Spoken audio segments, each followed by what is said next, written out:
Queridas hermanas y hermanos, es una alegría estar juntos nuevamente, ahora para este segundo día de retiro virtual, llamado La Paz del Corazón, una espiritualidad esicasta. Estamos grabando esto con el otro sistema, con el sistema de Zoom, que parece que se escucha mejor que con el móvil, como hicimos en el día de ayer. Ya me dirán, esperamos que se pueda escuchar sin mucho esfuerzo. Ayer hablábamos del parámetro, del criterio tan sencillo que teníamos a la mano, observando en nuestro cotidiano, en nuestro día a día, observando nuestro grado de agitación, de inquietud, de angustia, de ansiedad, de fastidio o de preocupación en general, observando esto para que nos diera la medida de nuestra fe. Sencillamente para que nos diéramos cuenta de hasta dónde estaba encarnada nuestra fe, por decirlo de una manera. Fíjense que esto es sencillo, es simple, pero si sostenemos ese criterio, si lo tenemos de fondo todo el año, nos puede servir mucho para conocernos a nosotros mismos y, como decíamos, la medida y profundidad de nuestra fe. Y esto sin mortificarse en absoluto. No se trata de eso, sino de tomar conciencia, saber dónde estoy parado respecto de mi fe, cuán viva y genuina es mi fe, y entonces implementar lo que está de nuestra mano para cultivar y hacer crecer esa fe, siempre regados por la gracia de Dios, sin la cual nada es posible. Y decíamos que la entrega a lo invisible, en medio de lo visible, era lo que se necesitaba para cultivar y hacer crecer la fe. Esta entrega, esta audacia, ese arrojo, esa especie de salto al vacío, como decían algunos de ustedes en el primer intercambio, que era y es, digamos, tan característico de los santos. Eso que los ha distinguido del resto de nosotros. El grado de entrega, el compromiso profundo, la consagración hasta los huesos a una fe. Eso decíamos ayer y creemos que como criterio de ser mantenido, fíjense, si durante todo el año ustedes no practicaran ninguna ascética ni ningún otro tipo de cosa, pero simplemente te acordaras cada noche antes de acostarte o cada mañana al levantarte de que de acuerdo a tu grado de inquietud es la profundidad de tu fe, o mejor dicho, según la paz que tengas en tus actividades, será la profundidad de tu fe. Eso solo bastaría para que vivamos un gran progreso interno o espiritual, si se puede decir así en estas cosas, ¿verdad? Que no son medibles como es medible lo material. Pero al menos a nivel de nuestra sensación personal, sí podemos hablar de frutos, de progreso, de crecimiento, etc. Bueno, este retiro le hemos llamado la paz del corazón, porque la paz del corazón es la esencia del esicasmo. La espiritualidad esicasta busca la pureza de corazón que finalmente decanta en una paz profunda, en una entrega muy verdadera a la voluntad de Dios. Y eso es lo que permite al esicasta permanecer en la esiquía. Hay una, disculpen que acá se nos van metiendo ruidos, vamos a apagar, porque si tenemos que suspender las grabaciones se va a hacer mucho lío. Entonces, el esicasta es aquel, no tanto que permanece lejos del mundo o que permanece en una quietud, sino que el esicasta es quien vive ininterrumpidamente en la presencia de Dios. Es un abordaje que podemos hacer. Muy emparentado este abordaje con el libro de Javier Meloni, el padre Meloni, Conocimiento Espiritual en Filocalía, Los Caminos del Corazón, que está disponible en Amazon y también en el curso de Filocalía. Yo voy a ver si les copio y les pego, para no violar totalmente los derechos del padre Meloni, si les copio y les pego el último capítulo que nos quedó pendiente y no nos olvidamos en el curso de Filocalía. El último capítulo es central de ese libro y de a poquito lo vamos a seguir abordando, ¿no? El esicasta es el que permanece ininterrumpidamente en la presencia de Dios. Digámoslo de otro modo, en el recuerdo de Dios. Es alguien que no se olvida de Dios y por lo tanto le cuesta mucho actuar fuera de la ley divina. ¿Por qué? Porque está recordándolo, está presente en su vida. Pero para que esto ocurra, nos hace falta humildad. La famosa palabra, la famosa virtud de la humildad. Vamos a abordarla, no tengo más remedio que abordarla desde donde la conozco, desde donde me he acercado un poco al conocimiento de ella. Habitualmente hay maneras habituales de encarar la humildad, ¿no es cierto? Respecto de los propios pecados, de la propia miseria, indignidad, etc. Yo voy a empezar por otro abordaje, que es el que nos ha servido a tomar conciencia de que sin Dios no somos nada. Sin Dios no somos nada. No algo pequeño, directamente nada. ¿Cómo es que hemos llegado a esa convicción, a esa certeza, a esa evidencia nosotros mismos? Un poco, yo he tomado nota, hemos llegado por vía fenomenológica. ¿De qué se trata esto?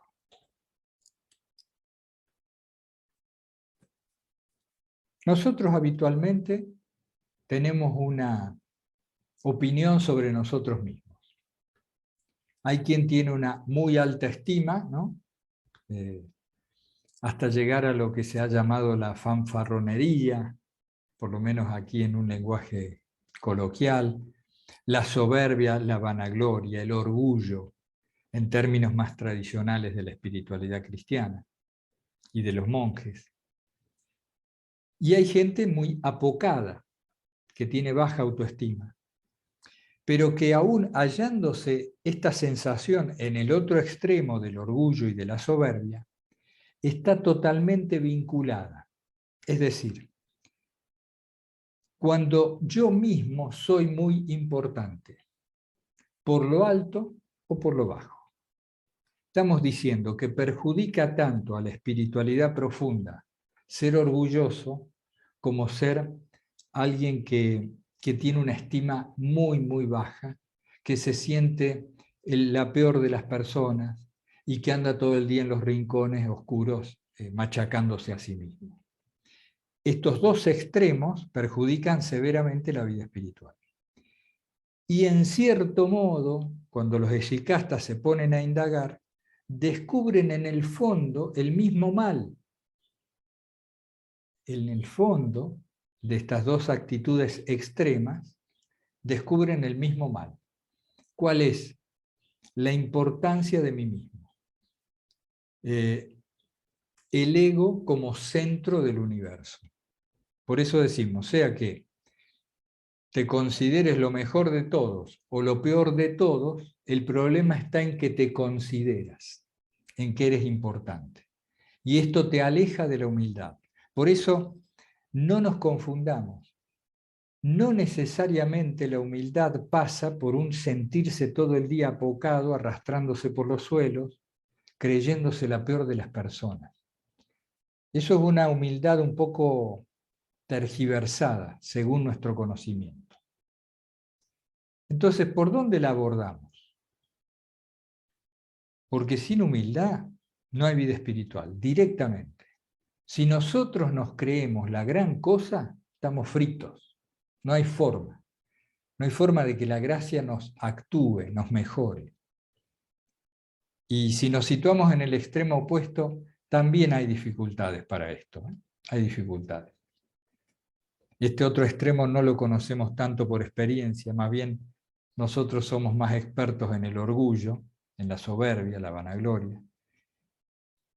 Y entonces abordemos a ver cómo es que para nosotros es este proceso de permitir ver la verdad sobre nosotros mismos, que al verla nos deja más humildes. No es que adquiero la virtud de la humildad, sino que al verme me quedo más humilde.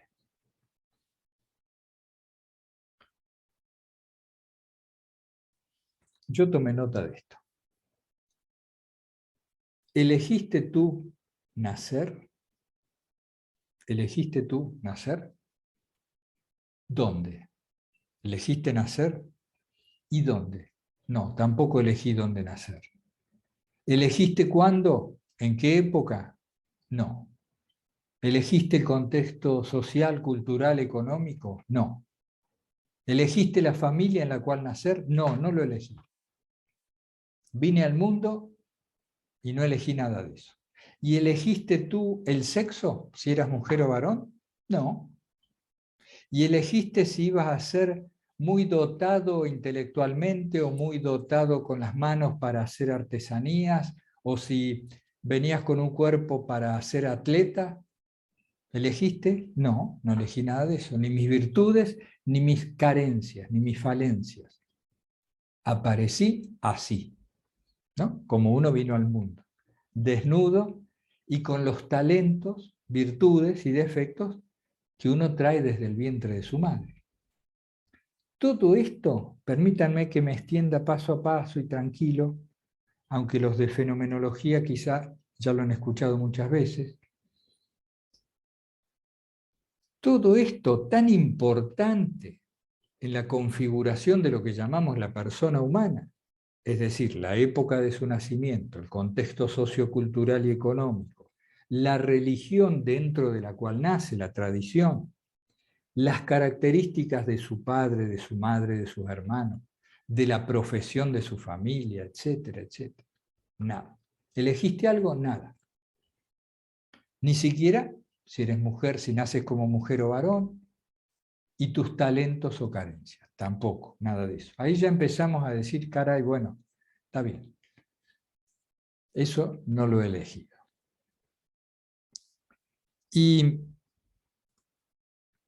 no elegiste si nacías como rico o como pobre, que más allá de que esto se puede cambiar mediante el trabajo, el esfuerzo, condiciones favorables y demás, a veces lleva más de una generación cambiar de estrato socioeconómico a una familia, sino muchas generaciones. Quiero decir, hay quien nace pobre y muere pobre económicamente, porque es muy difícil subir la capacidad, los medios, cuando se nace muy en el barro, por ejemplo, en una carencia extrema. Es muy difícil subir en la escala social, ir al colegio, aprender cosas que luego te coticen, te remuneren mejor, etc. Y así también pasa con los ricos. Si naces rodeado de lujo, es muy difícil que llegues a valorar realmente todo lo que te ha tocado, porque te acostumbraste desde la cuna, ¿no? Entonces tienes dificultades en tu mirada hacia la carencia de los demás. Todo esto se ha dado automáticamente, es decir, nos ha sido dado. En una mirada religiosa decimos, Dios nos lo ha dado, nos dio esas condiciones de nacimiento. Bien, tampoco elegimos, hermanas y hermanos, los múltiples condicionamientos en los cuales se desenvuelve nuestro día a día. Es decir, estamos obligados a alimentar nuestro cuerpo necesariamente. No podemos pasar más de 2 o 3 días sin comer algo, so pena de ya quedar muy debilitados. Todos los días tenemos que beber, tenemos que desechar lo que ingerimos, tenemos que dormir. Digo, ¿de qué está hablando este hombre? Estoy hablando de todos los factores que son decisivos y una gran influencia en nuestra vida personal, y nosotros no tenemos con ello ningún poder de decisión. Venimos condicionados desde el mismo momento de nacer en todas estas cosas. Caray, hasta ahora no hay motivo de orgullo ni de nada, ¿no? Ningún poder. Todos los días tienes que hacer esto y esto otro, si no, te mueres. Caray. Además de todo esto, digo, uno ya se empieza a poner un poco más humilde. No sé si ven para dónde voy, ¿no es cierto? Uno empieza a sentirse menos poderoso con todo esto. Pero además, nosotros nos planteamos propósitos. Quiero estudiar tal cosa, y después me pongo a estudiar y me cuesta y no logro rendir las materias. Quiero juntar tanto dinero en tanto tiempo, nos decimos cuando jóvenes, ¿no? Para irme de viaje o con tal amigo no sé qué recorrido hacer, y no lo logramos muchas veces. O en cuestiones conductuales y de la actitud. Decimos, me propongo tratar bien a tal persona, yo quiero tratarla bien. Bueno, a los 3 días estamos insultando a esa persona. Sí, pero ni siquiera tenemos manejo de la propia conducta, eso estoy diciendo. ¿Cuánto nos cuesta manejar la propia conducta? A tal punto que cuando fracasamos mucho en un propósito de comportamiento, tendemos luego a cambiarlo, a adecuar nuestro objetivo a lo que podemos. A ver si me explico mejor. Si no soy capaz de refrenar mi cólera con tal persona, al cabo de un tiempo me voy a encontrar a mí mismo diciendo, bueno, es que hay que tratarlo así. ¿Lo ven? Justificamos en realidad la impotencia que tenemos de transformarnos a nosotros mismos. ¿Qué estamos diciendo? Que no somos dueños de nuestra conducta. Vivimos plagados de automatismos, de mecanicidades que nos manejan. Lo que San Pablo explica brillantemente en esos tratados de fenomenología primitiva, como es Carta a los Romanos, Carta a los Corintios, y que vamos a encontrar en todas las cartas paulinas la misma concepción de fondo, de que hay una ley llamada la ley del pecado, que habita mis miembros, que me hace hacer el mal que no quiero, me impide hacer el bien que sí quiero, y que en definitiva mantiene oscurecido el hombre interior. En palabras de San Pablo, el hombre interior; en palabras de Filocalía, el corazón espiritual, el Hijo de Dios que somos, encerrado bien en lo profundo, sin poder manifestarse, porque hay una ley que le gana la batalla.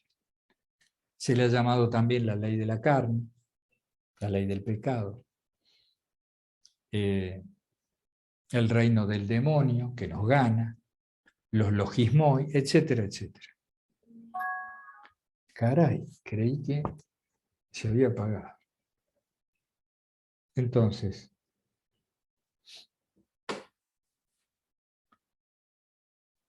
fíjense, desde el nacimiento mismo, hasta esto último que estamos hablando, de la imposibilidad fáctica de manejar nuestra propia conducta más cotidiana, en todo eso encontramos una no elección, algo que nos ocurre. Así, hermanas y hermanos, para nosotros empezó a tener sentido la palabra humildad. Es decir, caray, claro, ¿de qué me creo? ¿Qué cosa me creo? Como todo argentino, venimos de la cuna con ese ego que nos hace creernos la gran cosa, ¿no? Hasta el Papa lo ha comentado en alguna humorada. Uno se cree la gran cosa, pero si revisa un poco, hasta ahora no hay ningún motivo para creerse nada. Si a esto además uno lo vincula con un poco de atención a la situación general en la que uno vive, y perdónenme que insiste en esto, pero tengo que transmitir mi experiencia, no puedo hablar de otra cosa. Si uno lo vincula con el hecho de que estamos en un pequeño planetita, que en realidad es muy pequeño, hermosísimo planeta, pero muy pequeño, colgado en un inmenso espacio vacío, iluminado por un sol distante 150 millones de kilómetros, creo, una bola de fuego incandescente que tiene explosiones termonucleares todo el tiempo, que se puede ver, ¿no? Agarrás el telescopio con unos aparatos y lo ves, sin dañarte la vista. Se ven estas explosiones. Y que esa luz es la que te alimenta, porque las plantas que ingieres, las verduras que ingieres, se alimentan del sol, del proceso de la fotosíntesis. Y si ese sol se apagara 10 minutos, acá se arma un frío bárbaro, que no hay campera que solucione el tema. Dependencia total de factores que no elegimos y a los cuales permanecemos ajenos y dependientes. Y después, gracias a hombres muy interesados en investigar y muy realmente buscadores de la verdad, como son los astrofísicos, que tienen su propia mística de la búsqueda, aunque en un lenguaje no religioso, ellos empiezan a encontrar que este Sol es uno en 100.000 o 200.000 millones de estrellas de la galaxia, nada más. Que vendría a ser el barrio, ¿no? El barrio cercano. Y que hay miles de millones de galaxias. Miles de millones. Escuchen el número. No se puede ni pensar, ni abarcar, ni imaginar. Y viendo muy lejos con el Hubble, un telescopio que está en órbita, libre de la contaminación atmosférica y demás, ellos llegan a ver lo que llaman los momentos iniciales del universo, según su propia forma de verlo, cuando el Big Bang hacía poco que había empezado. Y dicen hace 13.400 millones de años. Tampoco podemos imaginar la cifra. Y ellos ven cómo las nebulosas y qué sé yo se fue formando y bueno, y todo eso termina en nosotros. Y aún ellos reconocen que no saben cómo, ni por qué, ni de qué manera existe algo de la nada. Desde un momento determinado ellos detectan la gran explosión, porque se detecta con las huellas infrarrojas del movimiento de las galaxias y demás, pero claro, explicar cómo es que esto se inició, quién lo inició y por qué se inició, ni se meten. Tienen la suficiente inteligencia como para ni meterse. Pero el ser humano siempre quiso saber esto. Y de allí viene, por ejemplo, el relato de la creación en el Génesis, donde se nos está explicando con mucho símbolo, mucho signo, y en un lenguaje propio de la época de la redacción del texto, que tenemos un creador que nos modeló a partir de la materia que él mismo creó, y que a esta materia le insufló su espíritu, y por eso somos vivientes. Y en tal sentido, hijos de Dios. Digo, cuando nosotros tomamos conciencia de dónde estamos parados, ¿dónde? En el universo este que estamos hablando. No estás parado en otro lado. Este suelo es tierra, que es una esfera en medio del vacío inmenso. ¿Nos damos cuenta? Yo insisto en esto porque cuando de verdad lo atiendes, te cambia realmente la perspectiva en la que vives. Nosotros vivimos tan dormidos y tan dando por sentado la vida y las cosas, que somos capaces de creer que el lugar donde vivimos se llama realmente Madrid o Córdoba. Y no nos damos cuenta, por ejemplo, que eso es simplemente un nombre que los seres humanos hemos puesto a una agrupación de casas. Y que en realidad lo que tenemos es esta esfera en la cual vivimos, que gira todo el tiempo encima, que muchas veces estamos lo que le llamaríamos cabeza abajo, sostenidos por lo que se ha llamado ley de la gravedad. Es decir, nombres sobre nombres, conceptos sobre conceptos, para no asumir que no sabemos nada y que esta existencia es un gran misterio. Gran misterio que se puede empezar a conocer de manera íntima en el corazón, por ejemplo, a través de la enseñanza de los hesychastas. El reino de Dios está en vosotros. Es una máxima que al menos tenemos que investigar, que el reino de Dios está en nosotros. Y se nos da un lenguaje al cual le llamamos la revelación cristiana, que es nuestra tradición propia, que nos dice de qué manera entender la vida para que tenga sentido y se adecúe a cómo están hechas las cosas. ¿Qué nos sucede a nosotros? Que hemos nacido en una época donde esta revelación no es tenida en cuenta. Se nos han transmitido otro tipo de valores. Aunque nuestra familia sea cristiana, los valores culturales son muy distintos. Entonces el ser humano es simplemente fruto de la evolución de una sopa biológica que estaba medio hirviendo cuando la Tierra recién se formó y el núcleo estaba incandescente, y esto se mezcló con unas corrientes eléctricas de las tormentas, y no sé qué, la atmósfera, y aparecieron unas amebas. Mirá vos, y me lo tengo que creer encima, ¿no?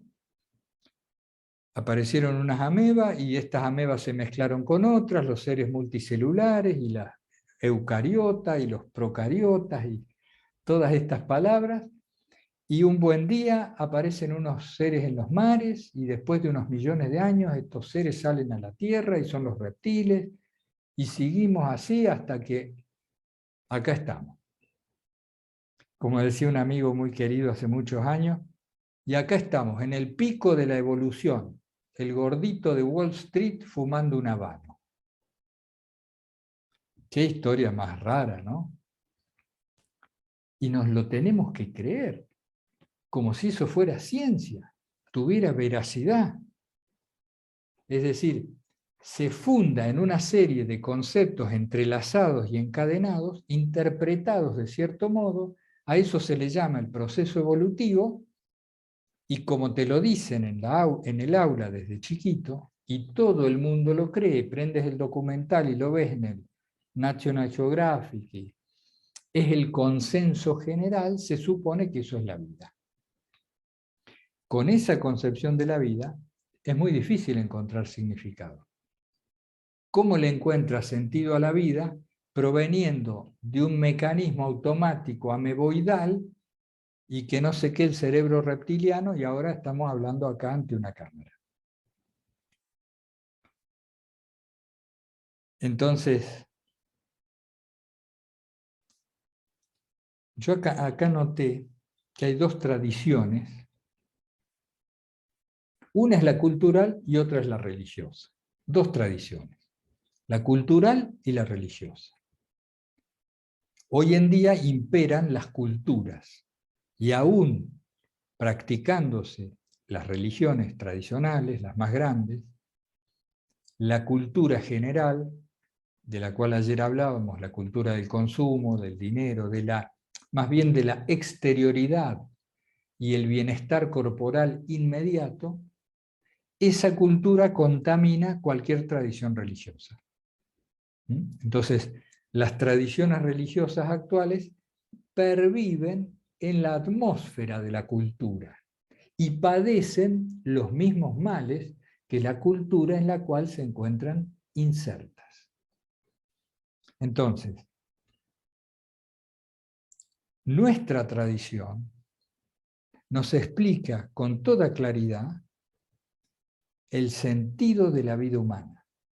Nos dice para qué y por qué existe el ser humano y de qué manera debe vivir para encontrar su realización plena.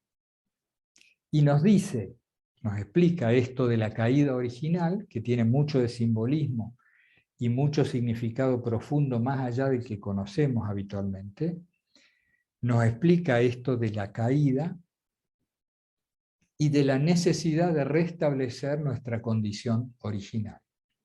Y que eso es posible. Y que a eso hay que dedicarse, no a otra cosa. Si nos dedicamos a otra cosa, no solo vivimos mal, sino que la vida carece de sentido. Y no puede ser plena una vida que no tenga significado. No puede ser plena. No podemos encontrar un bienestar estable si nuestra vida no tiene sentido. Y para que tenga sentido, como decíamos ayer, para que tenga sentido, es necesario que tenga trascendencia. No tiene sentido la vida si termina. Ahora, si la inmortalidad es posible, todo cobra sentido y se sacraliza. Si existe Dios, si te creó para algo, y tú respondes coherentemente a ese fin primigenio, ahí cobra sentido la vida. Entonces, ¿qué tenemos que hacer? Rescatar profundamente nuestra tradición, nuestra propia tradición, en la que se nos puso, se nos inscribió en esta tradición. Tú naciste aquí, en esta época, con esa familia, en ese país y en esa religión. Y naciste ahí porque yo quise, dice el Creador. Y para algo, naciste para algo. Desarróllate allí con los valores de esa tradición. Eso es lo que pretendemos, lo que queremos. Y la enseñanza de los padres de Filocalía, que es profundamente cristiana, ustedes saben que en el cristianismo primitivo no había la iglesia ortodoxa ni la iglesia católica, que esto fue después, más o menos en el año 1000, por discusiones teológicas y había intereses políticos y comerciales y toda una serie de cosas, ¿no es cierto? Pero el cristianismo es uno solo. Empezó siendo uno solo, el cristianismo de Jesús. Y sin duda va a terminar siendo uno solo, ¿no? Me desvié de tema, como suelo con frecuencia ocurrir.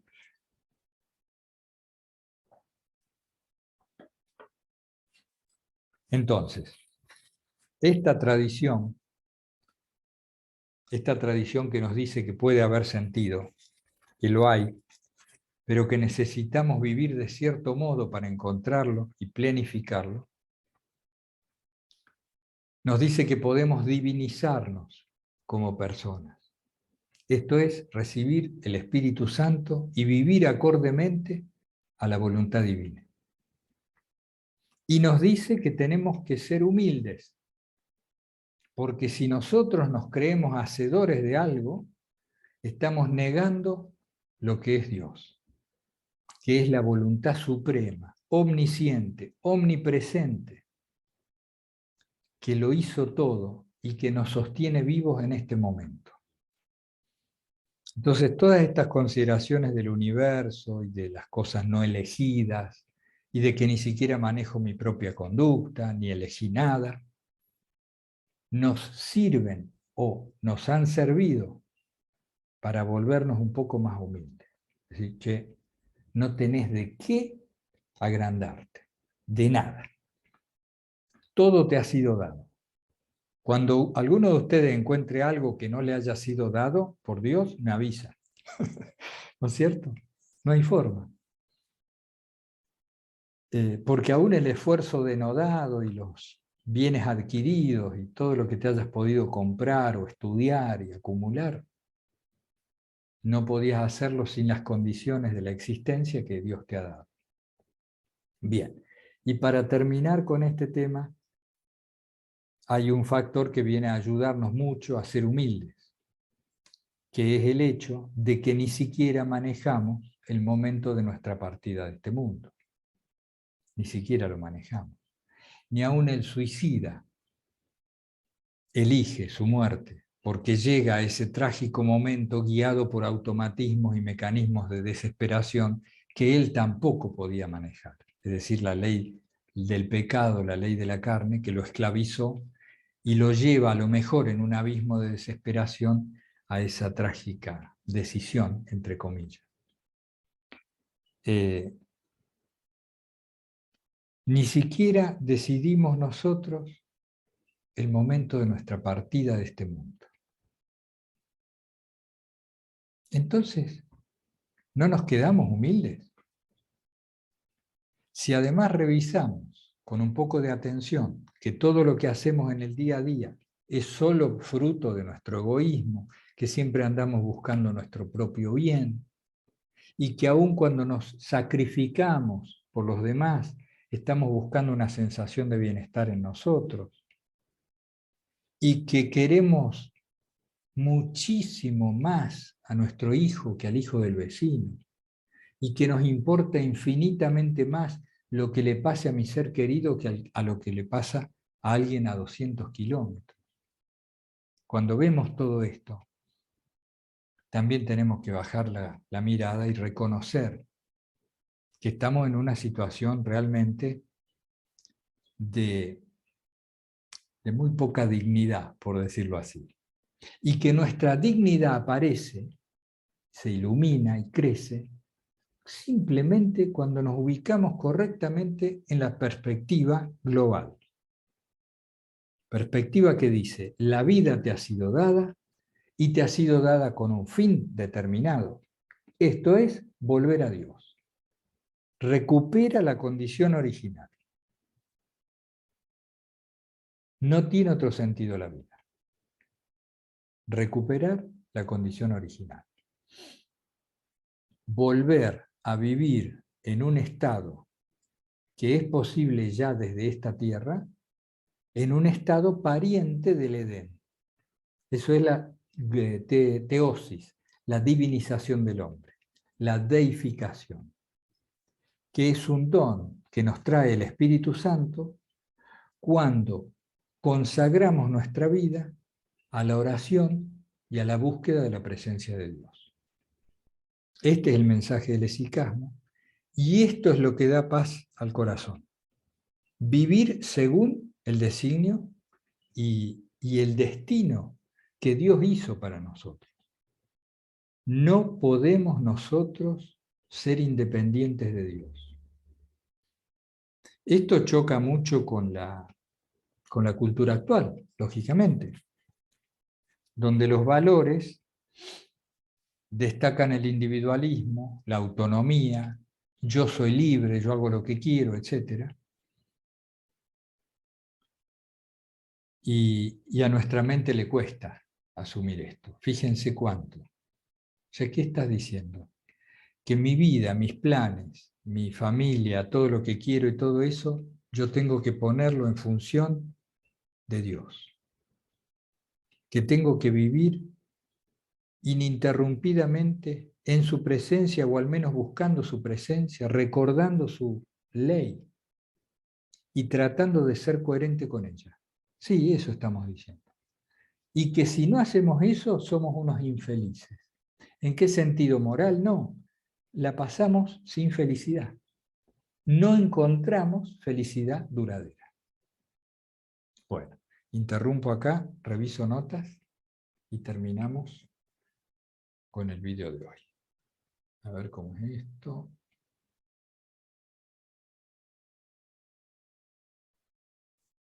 Muy bien, hermanas y hermanos, yendo a la parte final del vídeo de hoy, donde pretendemos proponer alguna práctica que pueda servir,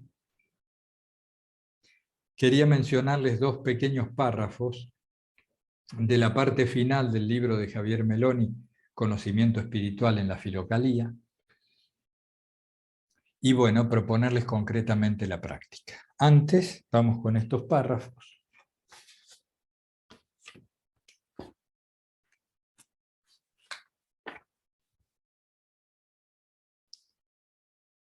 Bueno, acá están. Estoy leyendo ya del final del libro. Yo no sé cuál será la página porque yo lo tengo fotocopiado. La unidad del ser humano es el subtítulo ya hacia el final, en un capítulo que sería la conclusión a propósito del conocimiento espiritual y del conocimiento teológico. La unidad del ser humano. En uno de sus párrafos dice: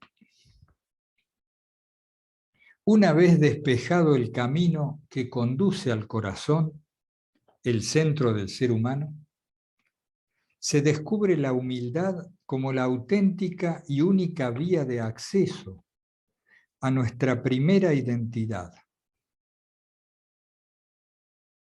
Ser imágenes, íconos de Dios. Ser imágenes, íconos de Dios. A través de la humildad, el hombre puede recibir este sello sin apropiárselo. Recibiendo este sello, recibe el ser mismo de Dios. Y acogiéndolo en su estado de humildad radical, el hombre, a su vez, lo entrega a Dios mediante el agradecimiento y el descentramiento de sí. Descentramiento de sí. Por supuesto, cuando habla de el descentramiento de sí, no se refiere a estar fuera del centro, fuera de nosotros mismos, sino se refiere a estar fuera del ego, descentrarnos de la importancia personal. Verdaderamente, cuando nos descentramos de la importancia personal, es decir, cuando dejamos de sentirnos el centro del mundo, ahí podemos vivir en nuestro centro. Lo aclaro porque, claro, viene haciendo todo un desarrollo, ¿no? Que no se nos arme lío con las palabras. Tal es la vida que existe en el interior de la Trinidad. El padre Meloni nos habló algo de esto en el encuentro que tuvimos. Un movimiento de donación y recepción recíprocas entre las tres personas de la Trinidad. Un movimiento de donación y recepción recíprocas, del que han querido hacer partícipe a toda la creación. De ahí la importancia de la espiritualidad como disciplina atenta al trabajo del corazón, para que las elaboraciones de la razón se hagan a partir de la receptividad del Espíritu de Dios. Bueno, yo les recomiendo, les voy a poner este texto debajo del vídeo. Se descubre la humildad como la auténtica y única vía de acceso a nuestra primera identidad, es decir, a restablecer la condición original. Ser imagen de Dios, íconos de Dios. Y después en la otra página hay dos renglones. Dice, porque viene hablando de la ascética de los padres, de los de Filocalía, ¿no? de los esicastas. Viene hablando de eso. Y dice, tampoco el ayuno, la sed o la falta de sueño de los monjes son transformadores por sí mismos. Como no lo es un horario inhumano de trabajo, ni las actividades desbordantes de la vida apostólica, ni el estrés urbano. Lo que hace que todo ello sea fecundo es el hecho de vivirlo consciente y voluntariamente como un descentramiento de sí. Es decir, toda la ascética tiene sentido si la utilizo para apartarme de la voluntad propia, de ese mí mismo al que hay que morir.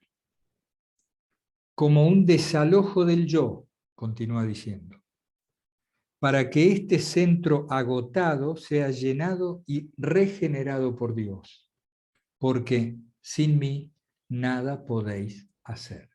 Sin mí nada podéis hacer. Juan 15:5. Y después sigue el padre hablando de la teoría, de la tarea de la teología, y con eso termina. Sin mí nada podéis hacer.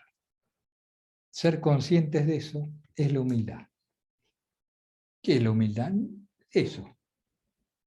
Sin Dios no podemos hacer nada, ni siquiera seguir vivos. Pero esto, que tanto se ha dicho, que ya lo escuchamos, si se lleva coherentemente a la vida personal, la modifica radicalmente. ¿Cuál es la práctica que proponemos? Muy emparentada con la del día anterior, siempre andamos en lo mismo.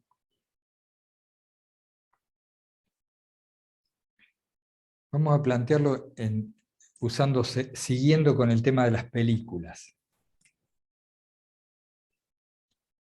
Vieron que cuando nosotros vamos al cine o vemos una película en internet que nos agrada, muchas veces comentamos, ¿no? Qué lástima, la arruinaron con el final. Era una hermosa es hermosa película, pero el final desastroso. Y ese final, arruina la película, es decir, le quita el sentido que venía teniendo. Hasta los mismos directores reconocen a veces, ¿no? Qué lástima, sí, no nos salió bien, etc. Si nuestra vida, a los fines prácticos de la ejercitación, la tomáramos como un film, como una película, hasta ahora, viene siendo una vida con variadas vicisitudes, seguramente, ¿no? Con hechos trágicos, dolorosos, con grandes alegrías, momentos sublimes de amor, momentos de desesperación. Tomemos la vida como una película, hasta ahora, nuestra propia vida. Miremosla amablemente, con amable cariño, y reconozcamos, hagamos esto como ejercicio en el segundo día. Recorrámosla amablemente, el que tenga ganas puede hacer un resumen escrito, una mini biografía. Otro puede poner, como nos gusta hacer a nosotros, títulos de cada etapa vital. 10 títulos pueden resumir una vida entera. La vez que, acerca de, ¿no? Y te agarra varios años. Bueno, acá nos están siguiendo las moscas. Hace mucho calor. Tienen derecho también a venir de visita. Entonces, tomamos la vida como una película, nuestra propia vida, nuestra propia vida.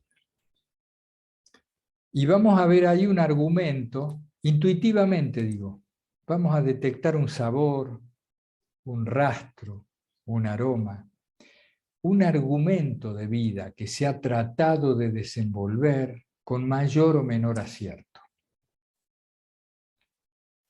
Pero así como un final puede arruinar una película, un final o las partes finales de una película la pueden hacer importante y trascendente.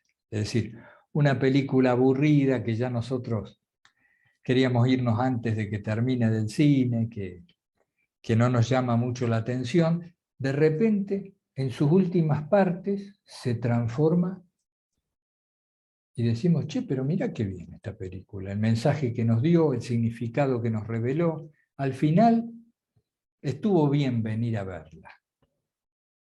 Bien, es decir, un final puede dotar de sentido a toda la vida. ¿Cómo terminemos nuestra vida? Todos nosotros los que estamos acá, aunque he visto ayer participando algunos hermanos jóvenes, la mayoría estamos arriba de los 50. Y si no, muy cerca. Es decir, tenemos ya mucha vida hecha. Si yo atiendo a mi real situación de total dependencia de Dios, y si en lugar de resentirme con esto, acepto que no puedo hacer nada sin Él, que sin Dios no puedo nada. Si incorporo y acojo, recibo el mensaje de la revelación cristiana que me dice que estás hecho a imagen y semejanza de mí, que te hice de cierto modo y te has apartado de ese modo, y que te espero y te llamo, vuelve a mí, iluminado por mi espíritu. Si acepto y acojo el mensaje de la revelación cristiana, ¿cómo cambiaría mi vida? ¿Qué final? Cuando digo final, no porque nos vayamos a morir mañana, sino ¿qué cambio le puedo imprimir a mi vida que en estos años que me queden, seamos optimistas, o en estos muchos años, la película cambie de sentido y en el momento en que me esté por ir a los brazos del Padre, pueda agradecer profundamente la luz que llegó a mi corazón y me permitió convertir el rumbo? Venía medio complicada la cosa y de repente tu gracia, Señor, me recondujo. Y la película valió la pena de ser vivida. Tiene sentido. ¿Se comprende? Es decir, revisamos nuestra vida al modo que más les guste, exhaustivo o simplemente, depende del tiempo y las ganas que tengan. Traten de rastrear el argumento que se ha querido desenvolver, el sino de ese desarrollo, qué obstáculos hay, qué cosas han quedado pendientes y demás. Y después a eso lo iluminamos con la revelación cristiana.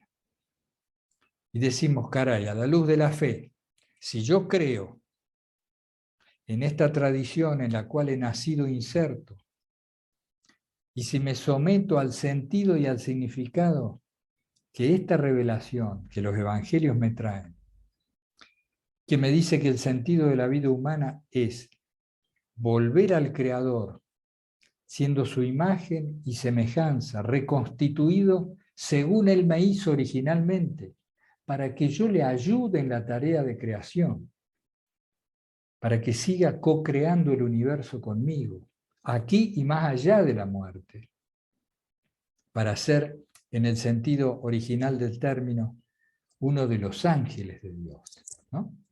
Para ser copartícipes de su creación. Si acepto esto, lo incorporo a mi vida, ilumino los años que me puedan quedar aquí y digo qué conversión debería hacer. A lo mejor, por ejemplo, te vas a vivir al campo, como le pasa a algunos de nosotros. A lo mejor cambias de profesión. A lo mejor te atreves y tomas decisiones que vienes postergando hace muchos años. Porque recuerda, si actúas como si tuvieras fe inquebrantable y a esto le agregas una reescritura del guión de la película en sus escenas finales, ¿quién te dice que el Espíritu Santo nos ayude y nos lleve a buen término? Eso sería más o menos, hermanas y hermanos, la tarea del segundo día. Es la manera en que nosotros nos acercamos, abordamos el tema de la humildad. Ni falta que hace enfatizar en todos los pecados, en todas las miserias, en toda la mezquindad que forma parte de nuestras vidas, seguramente. Sino que hemos tratado de mostrar un flanco poco mencionado, que es este de la correcta perspectiva de nuestra situación en la existencia, en el universo y en la vida misma, en total y absoluta dependencia de Dios. Y esto no es mala noticia, por el contrario, es la mejor noticia que se nos puede dar, que tenemos un Creador, Padre amoroso, que tenemos un modelo que es Jesucristo y un camino muy preciso a seguir para restablecer nuestra condición original. Bueno, si Dios quiere seguimos más tarde. Un abrazo fraterno, invocando siempre, sin cesar, el santo nombre del Señor Jesús. Hasta pronto. Vamos a ver si podemos parar la grabación.